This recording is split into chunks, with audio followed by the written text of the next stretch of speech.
Good day everyone, this is Engineer and our first topic for today is about multimeters. Okay, so before we turn on our multimeter, this is our multimeter in its unarmed state. So by default, the black probe is plugged here. There, at the... Here. Oops, the red probe is inserted here. So there. So this is what we do before we turn on the multimeter. Well, we shall first try how it can measure voltage. First, we turn here. The multimeter has a marker in it there. So it is, as of the moment, off. So we first turn it on.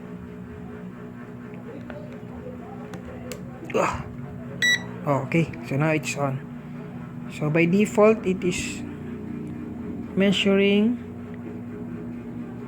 voltage in AC. By pressing select, we can change the type of voltage we are measuring. See, it's already in DC, and we press that again. It's now in AC. So, DC and AC. So we will never know if it can measure if we don't try. So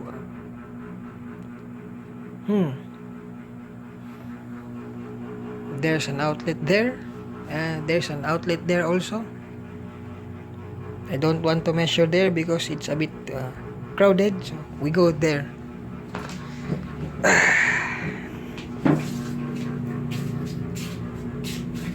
So most residential areas use AC type of voltage. So we plug that there. Whoa, crowded also. Charging power bank. Oops. So we place this in a secure location. I don't know where. Maybe here. Okay, there. So well, it's fluctuating. So we first put the probes up. Oh my god, it's dark. Can't measure properly. Wait, we look. We have no choice. We have to go here. Oh well. What is this? So we just put it there, and we plug. Oops. Nothing's gonna happen. Nothing's gonna. Okay. Nothing's happening. So the bolt. Whoa. So let's. So the voltage here, AC voltage, is at 2 to 5, between 225 and 226 volts AC.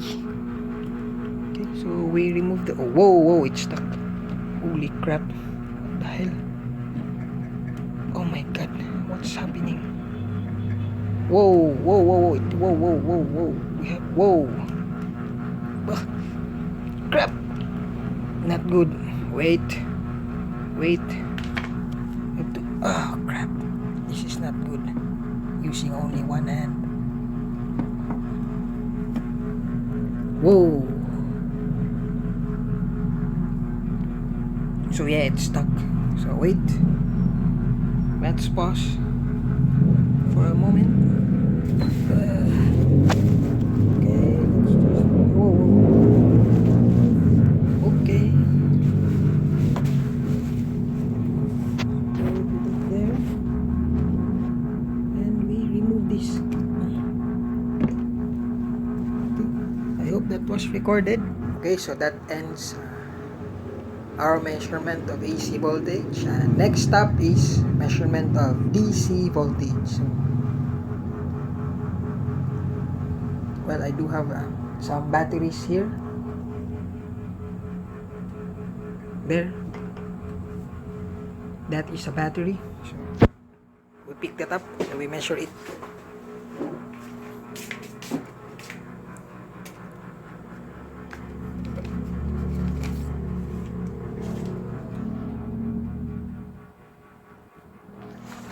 Kingever brand.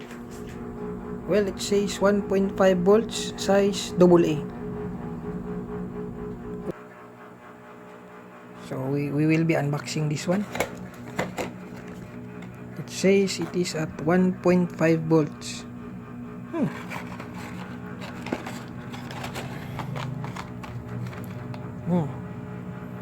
Code polarity. Okay.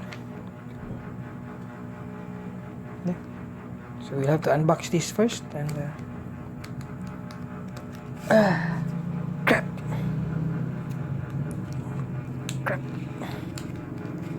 Whoa. That's some dirty opening there.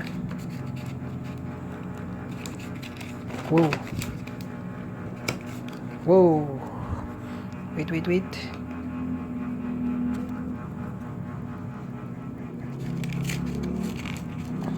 So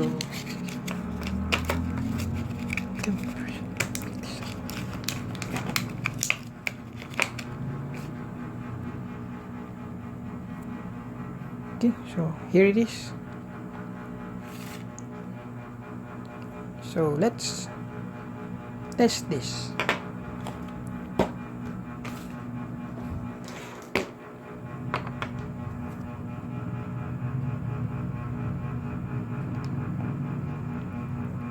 So we turn our multimeter on.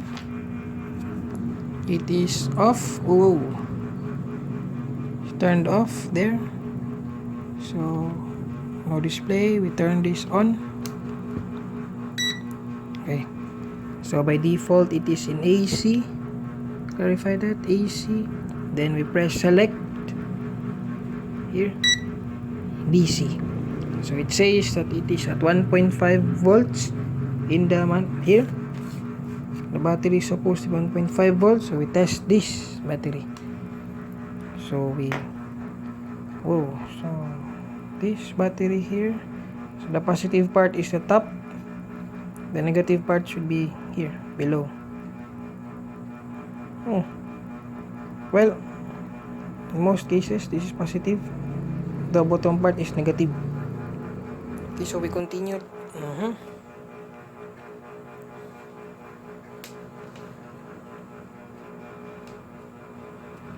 With just one hand, huh?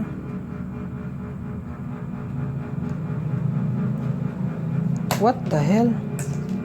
Why are these wires really not coordinating with me?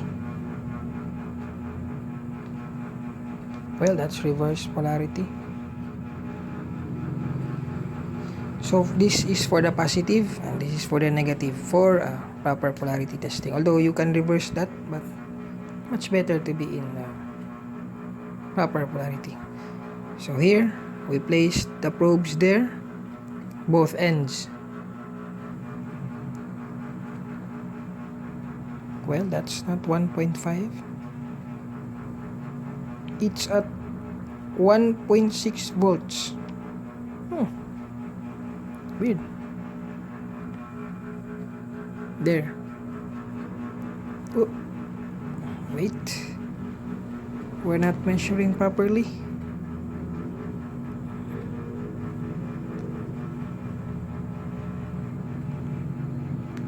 There. So it is at 1.6 volts. Uy.